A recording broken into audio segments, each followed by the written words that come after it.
वाटत नाही? मुलींनी लग्न करणं काय बंद केले?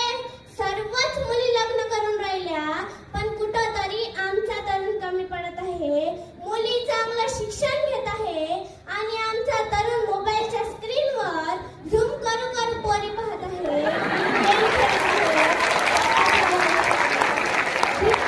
मित्रमंडळांसोबत बारवर, चहाच्या टपरीवर एका हातात चहाचा कप आणि दुसऱ्या हातात सिगरेटचा धुवा छाती धोडत आहे.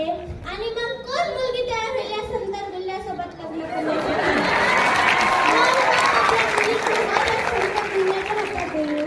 आज आपल्या मुलींच्या शिक्षणाचा स्तर कुठे आहे?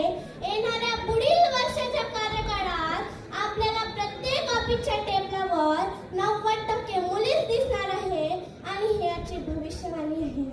असं कुठं झालंय? चांगलं काम करणाऱ्या पोराचं लग्न जुळत नाही. असं कुठं झालंय? जगाच्या हिशोबानं चांगलं कमावत्या खात्या घरच्या पोराला पोरगी मिळत नाही. दुनिया झुकती है झुकाने वाला चाहिए. दुनिया झुकती है झुकाने वाला चाहिए. युवा वो नहीं होता जो हवा के साथ बहता है. युवा वो होता है जो हवा का रूप बदल देता है. हवाची करते. आता वेळ अभ्यास करायचा आहे.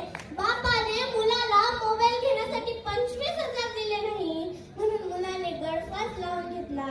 अरे काय हा प्रकार आहे? तुम्ही जगता कशाला? स्वतःच्या मेहनतीवर हिमतीवर घ्या ना. 5-5 लाखाचे मोबाईल घेऊन फिरा ना. बापाला सुद्धा अभिमान वाटला पाहिजे. माझ्या पोराजवळ 5 लाखाचा मोबाईल आहे. बापाच्या छातीवर कशाला उड्या मारता तुम्ही? मग कोण मुलगी तयार होईल तुमच्या सोबत लग्न करण्यासाठी? इथं बसलेल्या तमाम तरुणींना सांगते, कडकडीची विनंती करते, या देशातल्या महाराष्ट्रातल्या गरीब घरच्या पोरी डॉक्टर झाल्या, इंजिनियर झाल्या, वकील झाल्या. विश्वास नांगरे पाटील सांगतात, घर नाही म्हणून मशानात राहून काम करणाऱ्या बापाची पोरगी 12वीला मेरिट आली. तिचं स्वप्न काय? तर विश्वास नांगरे पाटलांसारखं IPS व्हायचं. म्हणून इथे बसल्या